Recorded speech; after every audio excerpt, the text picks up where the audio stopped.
Okay, this is my second take. I tried to record this and then I spent too much time rambling about things that don't matter. So here's the thing. I decided to go ahead and start a YouTube channel in English. And my plan was always to start a YouTube podcast next year around summer, end of summer, in the Korean language about Christianity and all these kind of things. And I think it's because I think there's like a lot of low-hanging fruit that a lot of Christian leaders and Christian people in Korea don't do, or that's just there. I'm like, oh my gosh, you guys, we could do this and we could do this, it'd be a great idea. But because of a lot of cultural reasons, these things don't happen. And so lately, one thing I've been pondering a lot is there's this idea and notion. There's a lot of misconceptions about Korea, and particularly what the Korean church is like and what it's like to be a Christian in Korea. And some of those misconceptions drive me insane. I remember when God first changed my heart and started calling me to Korea, and I was like, yeah, I think I'm going to go to Korea. Just 3 years ago, I was like, now I'm never going to leave the US. And here I am now, living in Korea, speaking Korean. But I had people say to me, why are you going to Korea? They have so many Christians. They don't need any Christians. Koreans send the most missionaries. All these different comments. And even the other day, I was eating tteokbokki, and this guy says to me, he's like, oh, you came here for missions? Why are you here?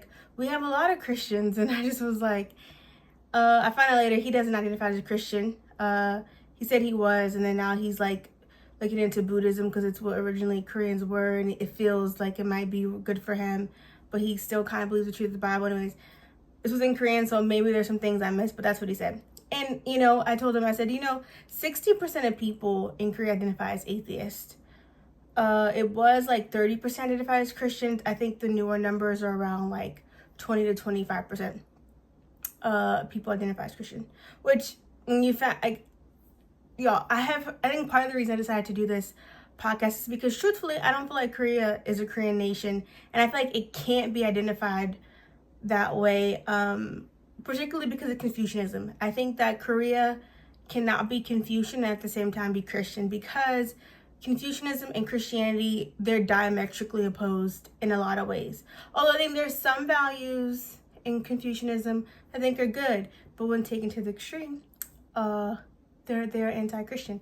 And I think one thing I feel pretty compelled to do is to really see Confucianism and in Korea. Now you may be like, oh my gosh, Erica, you're your own person. How are you going to accomplish that?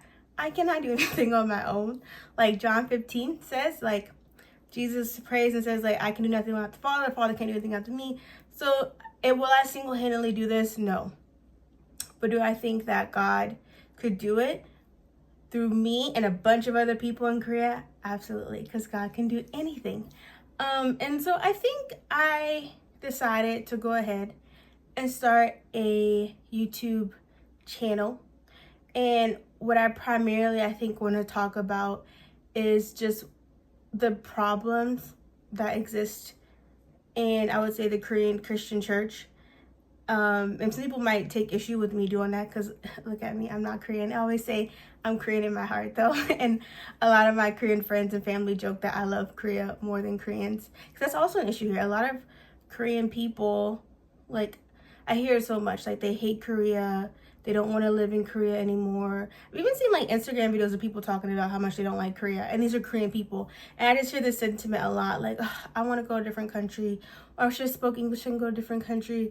A lot of Koreans, I was going to say low-key, but it's not low-key. High-key. They hate Korea. And I love Korea. I think that's why I want to see it change for the better. I think that in a lot of ways, Confucianism hurts Korean people, and that God's way is better. And I think God's way truly is more liberating. I think I also see a lot of popular YouTubers and Korean people who live in Korea talk about Christianity, and you can tell they don't really know the Bible. They don't understand Christian beliefs and ethics, all these things. And some of them even claim to be Christian, but they go on to say things that are very anti-Christian, and act in ways that are very anti-Christian. And I'm just okay, Jesus, if you want me in this space, I will try. But here's the thing. I'm not good at editing videos. I don't know I'm not a techie person. I'm still trying to learn Korean and get my level to where I can talk about philosophy and theology and all these things in the Korean language. So these videos are not going to be polished.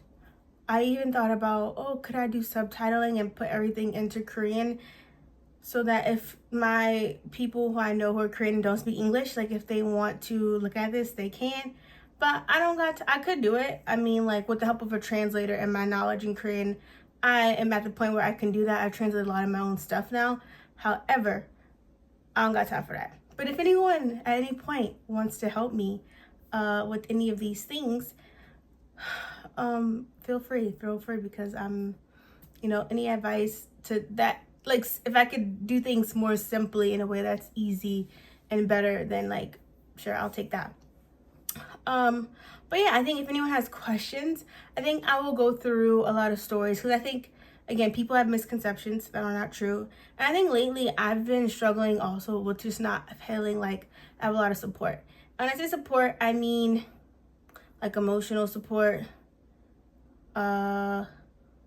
relational support. Like people in my life support me, but because I live in such a different way to how what's considered Christian way of life in Korea, and because of the fact that I think very differently, yeah, I found myself like it's difficult. I would say like I have support, but I get so much pushback. I get questioned. I get told I should do things this and this way. And I'm like, all these ways are unfruitful. Like every year, the people who identify as Christian drops in Korea, the percentages. And the reputation of Christians in Korea is very terrible. Like people, when they think Christian, they think very negative things. There's a lot of issues. And so I have a lot of stories because I don't know if I said this in this video. People might be like, Erica, why you talk about Christian in Korea?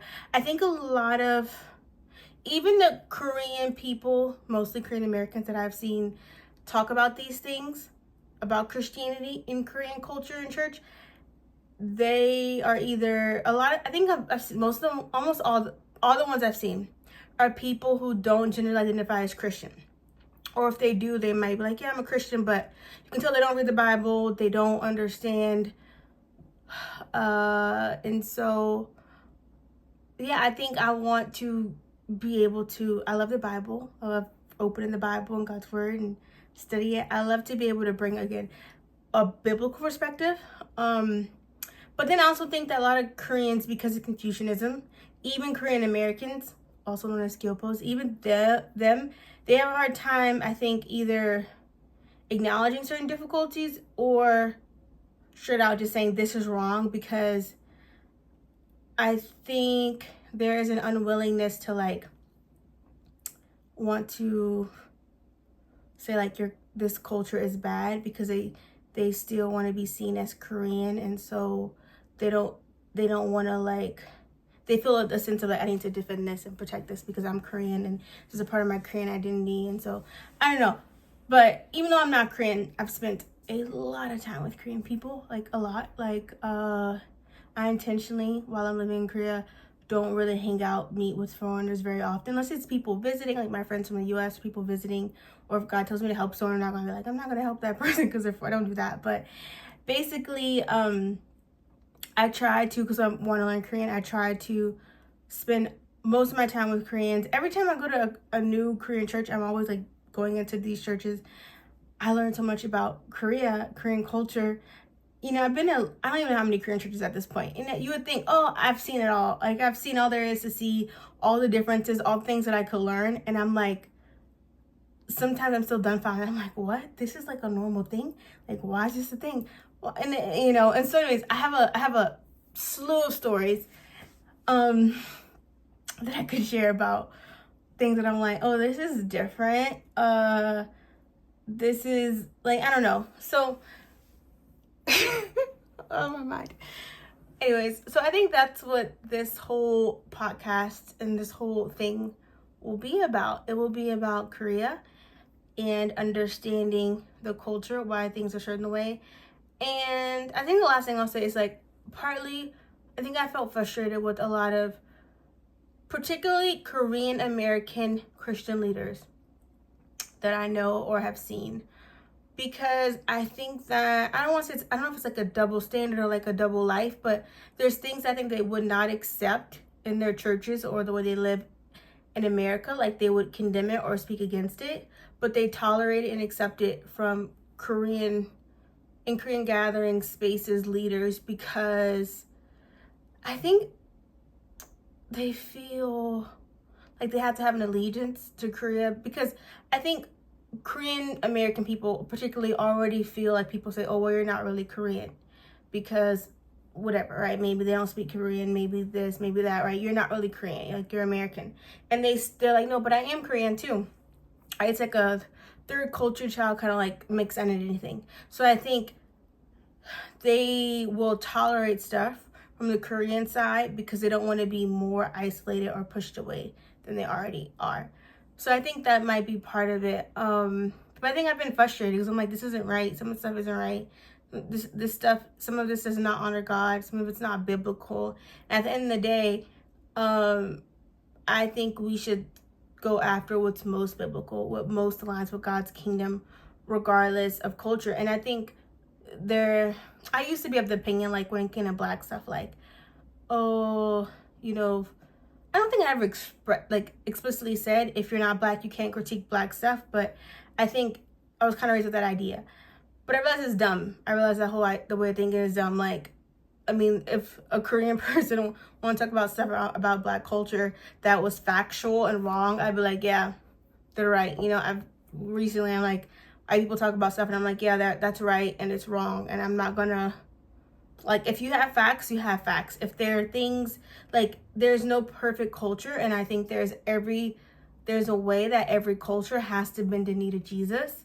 And I think there are other ways and other elements of culture that are already beautiful and already a reflection of God's kingdom and culture. And so I think the things that don't align with God's kingdom, we should for sure, we for sure weed out. But the things that do, we celebrate. And I think that, okay, I'm so not good at this. Maybe I'll continue, I won't. But I just remember that one thing I want to talk about is syncretism. So I think in the past, when I thought about syncretism, I always think of syncretism as, syncretism is when you combine basically another belief system or worldview with Christianity, and then you try to package it as Christianity. And I think whenever I would hear about syncretism, I would think of things like Santeria, or like, I don't know, people like mixing in like New Age stuff with Christianity. And you could do tarot and be a Christian. I usually heard it like more people using spiritual practices along with Christianity, right? But a couple weeks ago, as I was thinking about all the stuff I've seen in Korea and experienced, I was like, wait a second. This is syncretism. This is not like even I'm sure there is spiritual syncretism, because Korea is also a spiritual place. Like 60% of people identify as non-Christian, but then there is this whole history of like ancestor worship that kind of goes along with Confucianism. Again, I need to study some Confucianism a bit more explicitly. So I don't know if they emerged together or if the ancestor worship predates Confucianism and then that got syncretized. But basically, like, you come to Korea, like all these tarot cards and Mudang, which is like a shaman, and a lot of that stuff is everywhere. There was one street I was on where like it was blocks and blocks and blocks and blocks of like tarot and Mudang, like the whole street. I had two friends from America visiting with me, and we were like going down their street, and we were just like, oh my gosh. We're actually on our way to Jesus Cafe, and literally this whole street was like, it wasn't a street, it was literally blocks and blocks and blocks and blocks and blocks. And it was during the day, so a lot of them were empty, but it was like crazy. So anyways, basically in Korea, I believe there's a syncretism that is in the churches of Confucianism and Christianity. And this has made it very difficult, I think, for the true message of Jesus to become relevant and to basically like take hold in the culture and like spread out to the world around us, right? Because the truth is, when Christians abide in Jesus, when we truly live by his word, there should be ripple effects that should be seen and that should be felt. So I think all these things considered, this is why I am gonna start YouTube, where I share all my stories and reflections and things that I am still learning. Like, I'm still learning a lot. But I think people find it interesting because, again, I think the perception of Korea and Korean church and the reality are very different. And I love Korea, I love Korean people. And ultimately, this comes from a love and wanting Korea to be the best of what I believe Korea can be. So here we go.